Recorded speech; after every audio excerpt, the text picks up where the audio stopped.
A mega project is a loud and memorable word. What's the first country that pops into your head when you hear it? Probably China, Saudi Arabia, or the United States.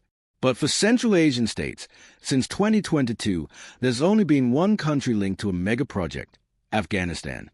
It's hard to imagine Afghanistan and mega project in one sentence because the country's been in crisis for many years with no clear way out.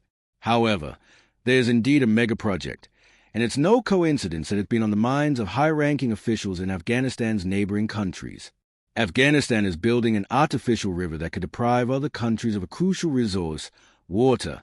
The idea of building such a mega project actually started floating around in the minds of the Afghans back in the mid-20th century, and it all began with Mohammed D.A. Khan. It is said that he was a very progressive person focused on improving Afghanistan's situation, which led to the creation of the project to divert water from the Amu Darya.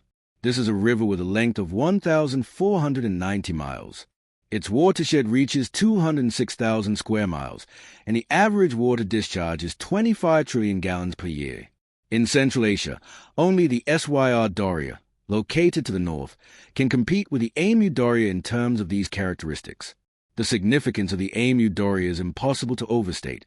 It provides resources to 4 countries in total. The first is Tajikistan, where the river starts its path through Asia. Then comes Afghanistan, Turkmenistan, and finally Uzbekistan, the country where the river ends, not reaching the Aral Sea. By the way, the Afghan water diversion project will also have an impact on this almost entirely dried-out reservoir, but I'll get to that later. It's obvious that all these countries take water from the river just for people to drink. That's a great indicator of how important the Amu Darya is for these nations. But there's more. Each of these countries also takes a huge amount of water from it for agriculture. If it were just a small part of the economy, then the importance of the Amu Darya could be downplayed a bit. But all 4 countries mainly focus on this area, so each of them reacts strongly to any changes in the river's condition. It was once good news for all that the plans for an artificial river in Afghanistan didn't get past the thinking stage, but then came March 2022. Afghan officials announced the construction of the canal had begun. Later in January 2023, a photo surfaced showing that the Afghans were really picking up the pace. All of this looks a lot like what Mohammed D.A. was thinking about back in the last century, and the guess turns out to be true. Afghanistan is starting to reveal the entire process of building the new Asian megaproject called the Kosher Canal. In the first stage of the construction, the process of which was captured in that very photo, the Afghans were laying the route from the Amu Darya to the DED area in Bor province, and they did it really fast. They initially planned to spend 24 months on the first part of the canal, but they completed it in 18. As a result, a canal 67 meters long was built. The cost of the first stage was 8.2 billion Afghanis, which equals about $94 million. By the way, as it's claimed, all project funding comes solely from domestic revenue, no international aid from various funds or countries. Yes, $94 million is about 8% of the domestic revenue Afghanistan collected in the first 8 months of 2022, but it's unlikely to be a major obstacle because, according to some estimates, the canal will bring in $500 million a year. The second phase of the construction project began in the Dad area of Bor and is still ongoing in the Aino district of FIA province. The most recent updates from the end of December 2024 mention that the second phase is nearly complete. Authorities state that 81% of this section of the Kosher Canal is done. If we look at the project as a whole, it's already 61% done. They've already built a 110-meter canal, and all this since March 2022. That is, in less than 3 years. To get a sense of the scale, take a look at how far the canal has been dug so far. The speed of construction is especially impressive when you consider that the Afghan project includes surveying rock and soil studies. They are building extra infrastructure like bridges over the canal and integrating underground irrigation pipelines. Thousands of trees are being planted to stabilize the soil and prevent erosion. After all, it's just an enormous amount of earthworks. Up to 35 million cubic feet of soil are removed every day. But the amazement at how quickly so many complicated tasks were done disappears once you find out how much energy the country put into constructing the Kosher Canal.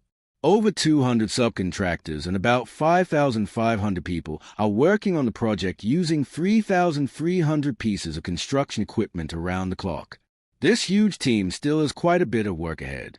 The total length of the canal will have to be 177 miles. Afghanistan will invest an enormous amount of money in it. Of course, it's not billions of dollars like in the case of China or the US, but $68 to $84 million. But can you imagine how much that is for a country where about $94 million is 8% of the domestic income? Plus, due to the Russian limited resources, Afghanistan is bound to face problems. Why can we think of that? Well, there have already been challenges. At the beginning of 2023, satellite images revealed that the canal had breached and 26 billion gallons of water spilled into surrounding sand. And that's when a big flaw became clear. The canal was being built without concrete lining. But how else could it be done when there are few resources and so much need to be done in a short amount of time? The workers patched up the canal and went on digging. No time to waste. The construction has to be finished. If everything goes according to plan, the new canal could solve many problems for Afghanistan. But at the same time, culture will create problems for neighboring countries, and those problems are very serious.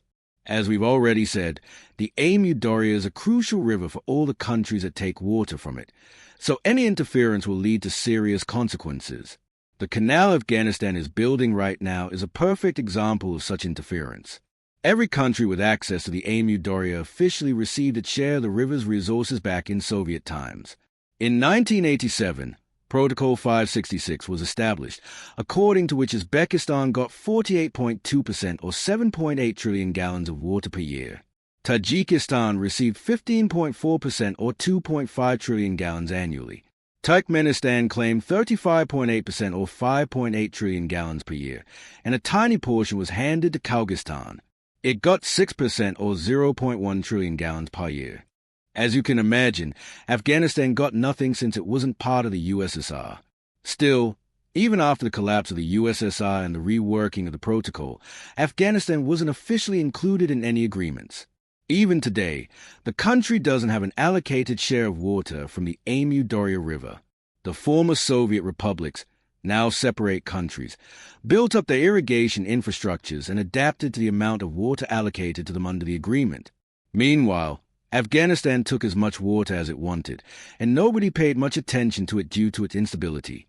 The country couldn't build any significant infrastructure for water withdrawal, and now it suddenly turned out that the southern neighbor is building a canal that's planned to take 2.6 trillion gallons of water from the Amu Darya every year. Everyone's surprised, but this canal could become a real disaster for two specific countries, Uzbekistan and Turkmenistan. Why? They are downstream from where the water is going to be taken.